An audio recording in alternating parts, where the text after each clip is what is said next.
So, speculations over a major political alliance ahead of 2027 general elections is intensifying following claims that former Kano State Governor Rabiu Musa Kwankwaso has agreed to serve as running mate to former Anambra State Governor Peter Obi. Now, the claim was made by political ally Ibrahim Abdul Karim during a television interview where he stated that discussions between both camps have progressed beyond speculation and a mutual understanding already reached. According to him, supporters of both leaders, including the Obedient and the Kwankwaso movements, are aware of the arrangement, suggesting a growing alignment between the two political bases. While there has been no official confirmation from either camp, the development is fueling debate about a possible coalition that could reshape Nigeria's political landscape in 2027. And now to help us unpack these claims and what they could mean for the 2027 elections, we're joined by the National Director General, OK Movement, John Wulu. Good morning and thank you very much for joining us. Good morning, Good morning, guys. Welcome. OK Movement, I don't believe that it's a name that I'm familiar with. Can you talk us through what the OK Movement represents? Okay, in a nutshell, like I was trying to talk to you earlier, OK is, in a simple term, just mean this is the most common used word all over the world. It means that you're coming to a school where you have students bullying themselves. The first thing you're going to say, guys, is okay. Your children at home banking, fighting, you're going to say is okay. And literally, we've not been able to define the meaning of okay. Okay just simply means reassurance that, look, this thing is going to be okay. I mean, we are going to be okay. I'm going to come out. There'll be justice. Just give me time to sort it out. So who are the warring parties and who is saying it's okay? Who's mediating? That's people of like minds, like me, like you can say that you can be part of it. It means that it's word that you use every day. No, me, I'm with NCO, New Central, not okay. It's very but you use my word every day at home, you use it back, you use it in this studio. So what we're able to do is to fact check all the whole leaders, what they have in common. So we're able to check Senator Rabiu Kwankwaso and His Excellency Peter Obi. We find that they have something very much in common.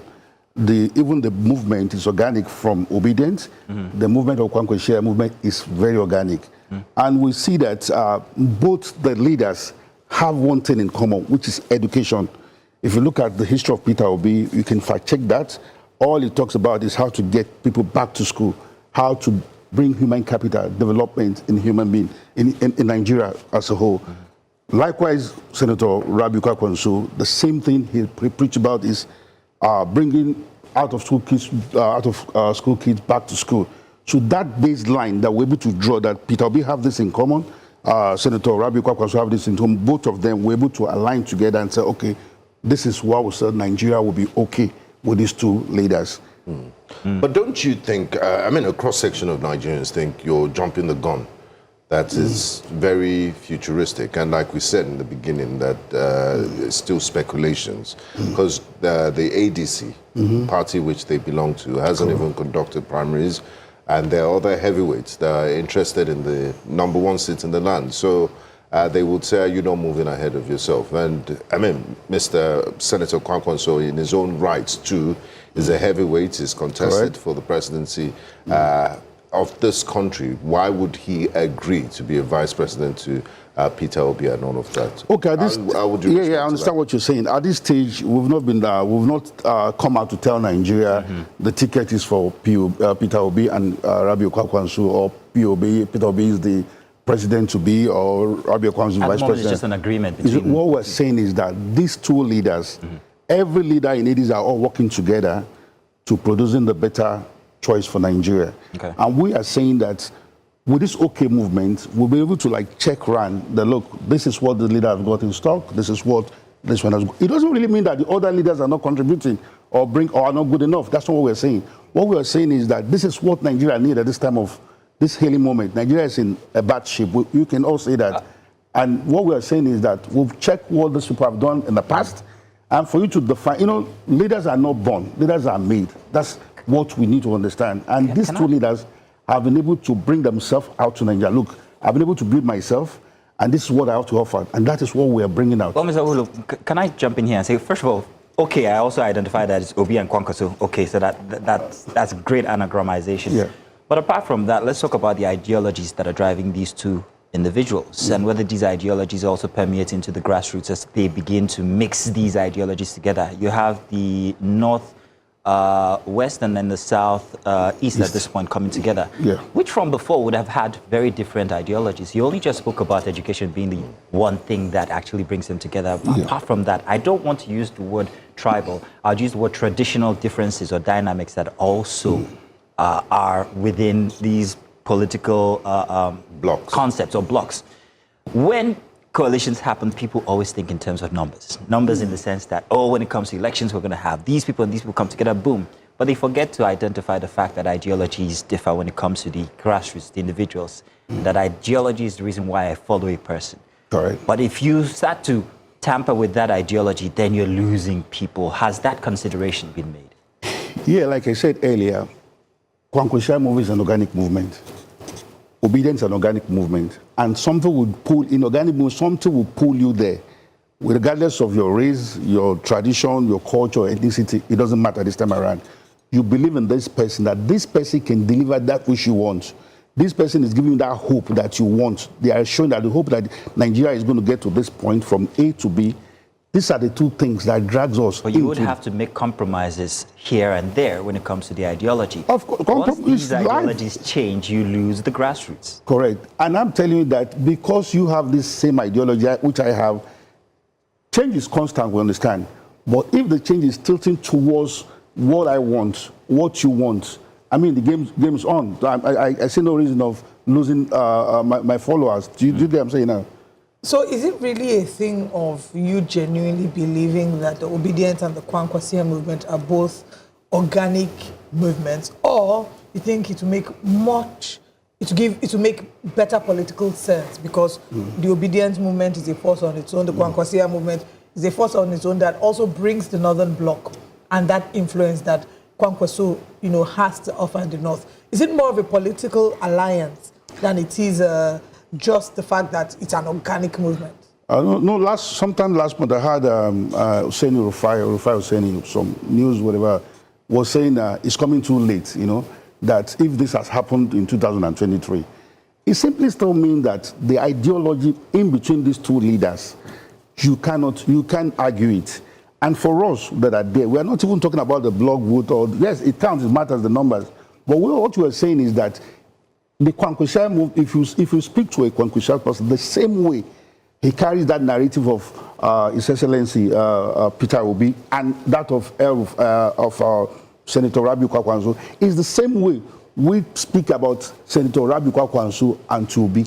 So the two parties, the two people, the two leaders have that thing in that very common ideology that we hold on to. That look, this is what Nigeria needs at this time. What is the ideology? Because I'm a bit confused. And what has changed between 2023 and 2026? That a lot have changed. In 2023, they could not agree on this perspective, and this ideology all of a sudden has become something to work with in 2026. I'm not here to take Nigeria back to 2023. What I'm here for is to discuss the future, where we are going to. Whatever must have happened in 2023 that refused the combination of Senator Rabiu Kwankwaso and Peter Obi, that is left for the leadership trade to discuss. My business here today is to tell Nigeria we have a better option, a better hope for you. We have a better, I can't say the best, I'll use the word better, that look, we have this set of people that you can go back and check their narrative, you can check history. In Nigeria today, it's only Peter Obi that is telling you, you can go back and fact check me. You can call this. He called names. Whenever I remember last month he was telling Nigeria that look, during the campaign, the former Lagos State governor, Babajide, whatever, the other one that left. First one after Tinubu, Governor Fashola. Yeah. That Fashola came to campaign in Anambra. That he, Peter, gave Fashola his car to use. A man that is campaigning against you. That is real politician. That is that's a true Democrat. Not having to say, look, you are coming here to destroy. We have person that will tell you, you cannot even campaign in my stadium.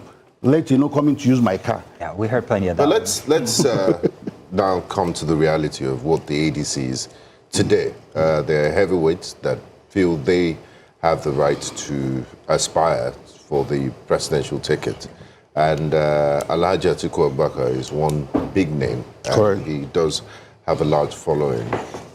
What are the chances or possibilities of either Mr. Peter Obi or Rabiu Musa Kwankwaso emerging as the candidates in ADC as it's presently constituted? Yeah, like I'll still. Or would you prefer a consensus type of candidacy? Yeah, I'm not one of the leaders in the ADC party, but one thing I can assure you that either if you don't reverend the presence of Alhaji Atiku Abubakar, that means you're joking. We know it's one man that Nigeria understands is a strong and a big politician, and is very qualified to be Nigerian president, no doubt about that. We have people like them El Rufai, Senator Tambowa, people, they are there. But what we are telling you today is that we've been able to look across all board, that looks, with them supporting this narrative we're giving, will mean there'll be a great change in Nigeria, and that's what we're out for. I don't know if you would agree, if anybody here agrees with me, but it doesn't give me confidence that, because if Atiku is still telling that he is still out for 2027 and indicating interest, and you also have this Obi Kwankwaso movement, then it seems like I'm not very sure what the coalition is about, if it's as Congress as it wants to be, because you're profiling these two, and then there's somebody else who's saying that I'm still perhaps in the running. But let's move away from that. Let's talk about grassroots and the machinery within this OK movement now. Let's talk about the fact that when it comes to politics in Nigeria, it seems to be the other way around. We're so vested at the top and say, okay, these two are coming together to form a coalition, and we forget the people who are supposed to actually give those votes. So what mechanisms are in place to actually, and to piggyback off of what Rufai said, that it's too late because 2027 is already here. What mechanism is on ground to make sure that you get the people to understand this joint ideology that you're bringing forward? Okay, fine. What we keep telling people that this election is, I mean, it's a different kind of election that we've not seen before. Is the present leader of today against the people. I understand we're from ADC. I understand we are OK movement. But what we're telling, the people are here to tell the government that, look, we're tired of this.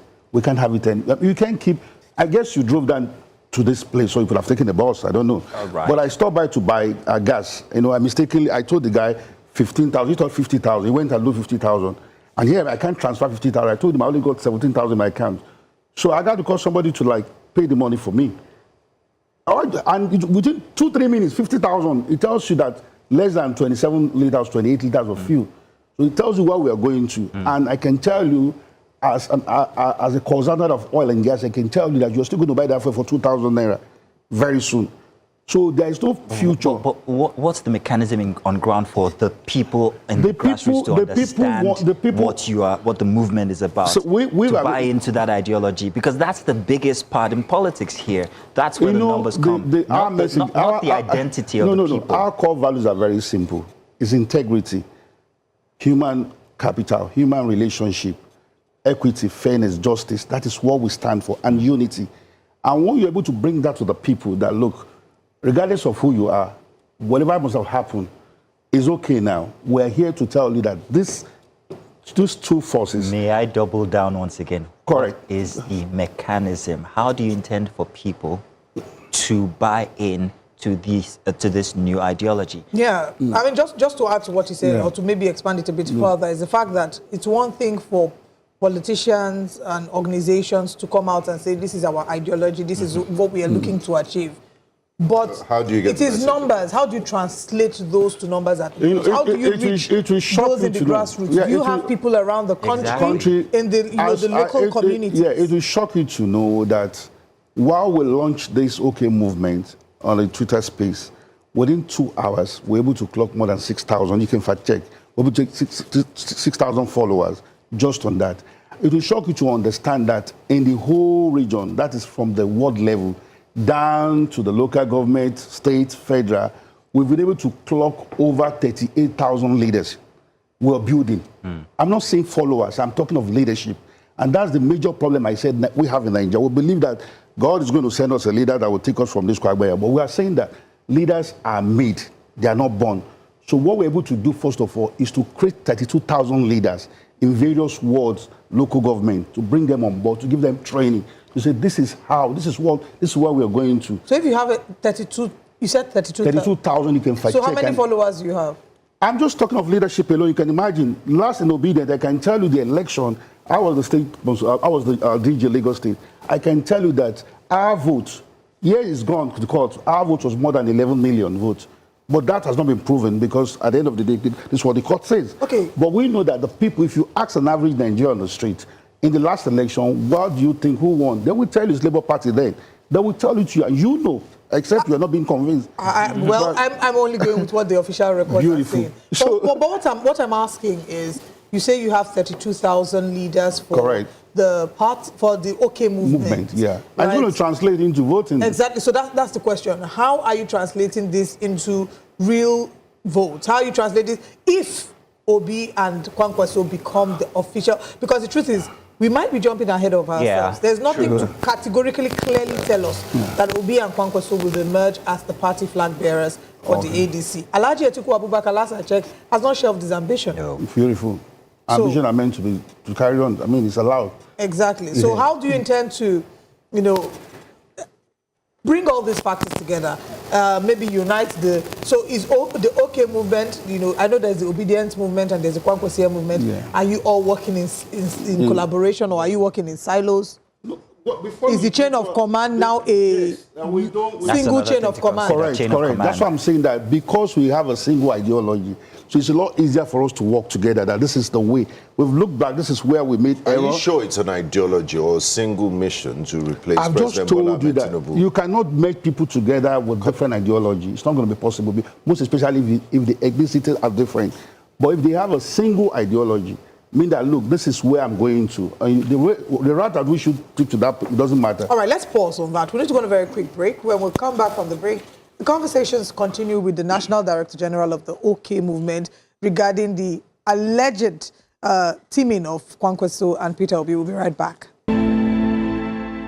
You're welcome back to Breakfast Central. We're still looking at the information reaching us about the alleged working together, the alleged alliance between Peter Obi and Kwankwaso.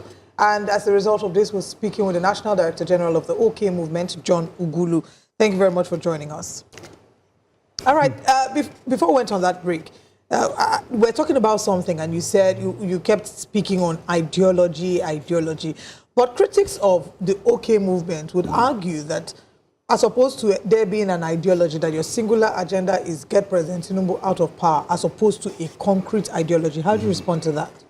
Well, no matter, like I said, no matter the ideology you have, no matter the ideas, no matter the formation you have, for you to exhibit this, you need to be empowered to show Nigeria that, look, good governance is possible, security is possible, and awareness, health, whatever is possible. Right now, we're not getting it. But why should Nigerians even trust you? Because politicians say nice things when they're out of office until they get that power. Very good question. Why Nigeria would trust is that we can't be hopeless in life. If once you're still living, you can't be hopeless. And this government is saying renewed hope agenda. And naturally, in history, shows that there's not like a renewed hope. You cannot renew a hope. You can only assure the hope that this is possible. And that's the assurance you're bringing, that, look, we're bringing this good governance to you. We've been able to tell you that this is the people, that this is the two persons. Fact check them, what they have done in their past.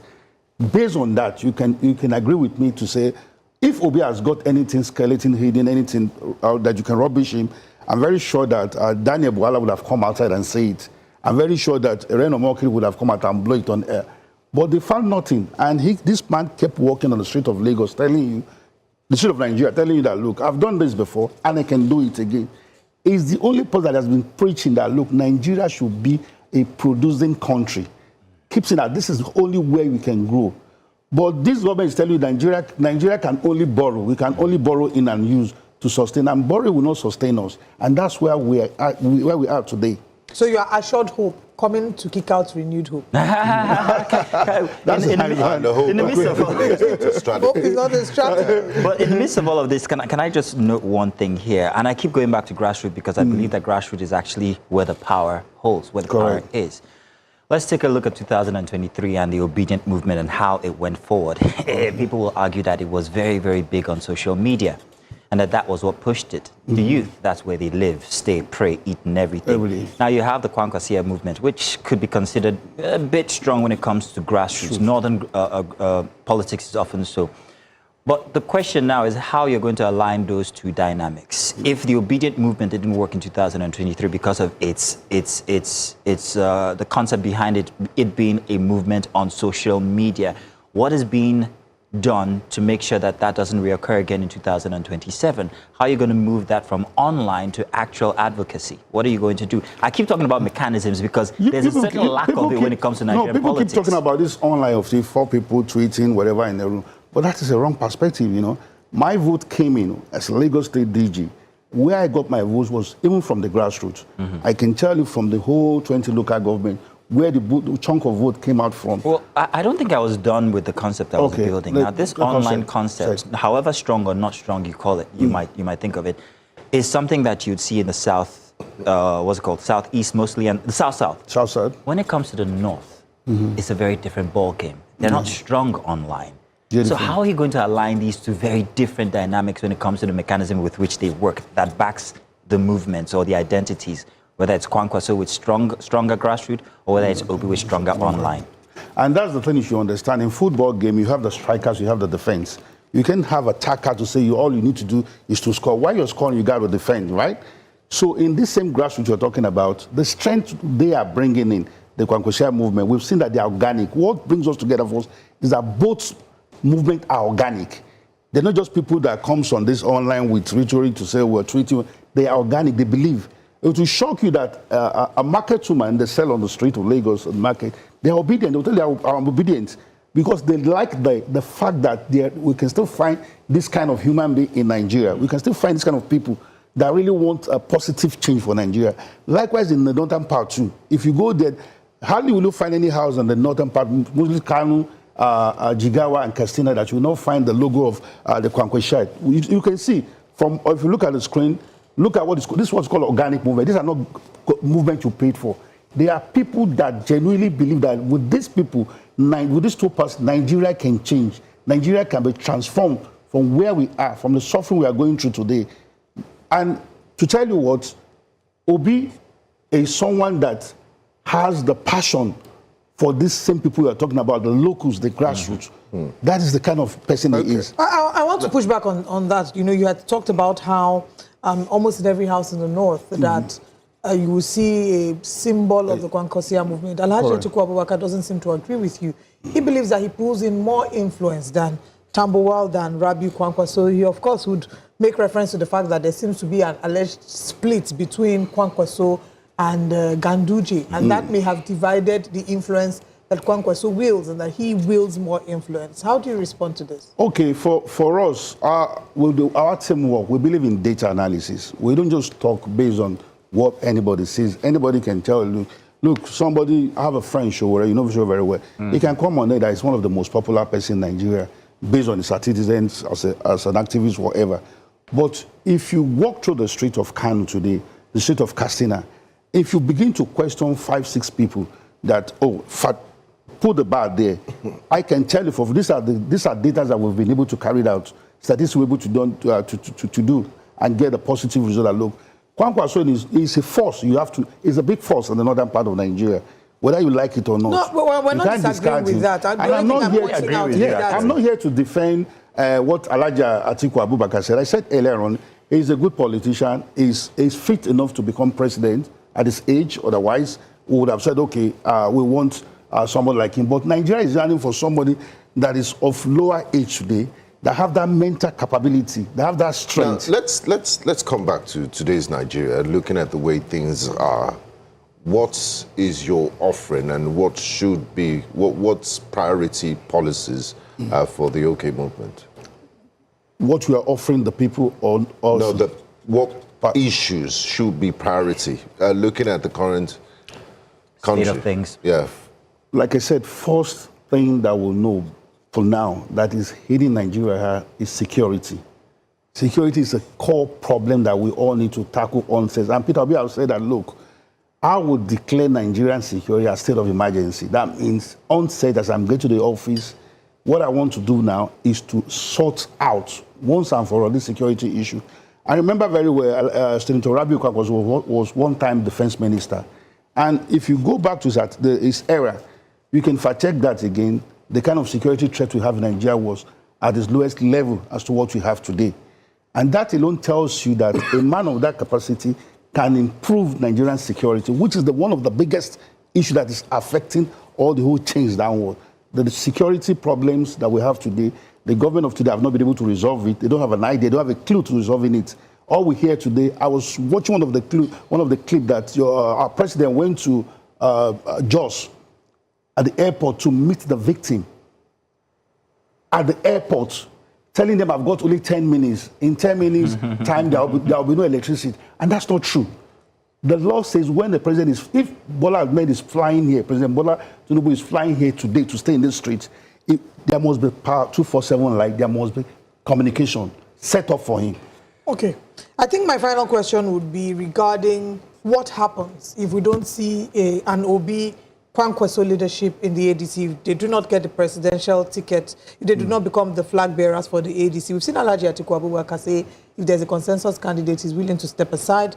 Recently in an interview, I think on the 13th of April, His Excellency Peter Obi granted an interview on Arise Television, and in that interview he did say, you know, they had asked him about why he's been moving from ABGA to PDP to Labour Party to the ADC, basically criticizing him, which is what Bayo Onanuga doubled down on when he called him opportunistic and inconsistent. And the answer, many interpreted it as him stating that, you know, you can't be expecting me to use the same systems that don't work anymore to effect something new. So what happens if another candidate emerges within the ADC? Do you think Peter Obi would show his support, or do you see him moving to another political party? Like I said, I'm not here to speak for His Excellency Peter Obi. I'm here to tell Nigerians that we have a better option for them. And this is, for now, if you accept by tomorrow, somebody else emerges from somewhere, from nowhere, from the moon. But presently in Nigeria, you can agree with me, there is no one of the politicians that can come out and tell you, check me on this is what I've done, this is what I'm going to do. None.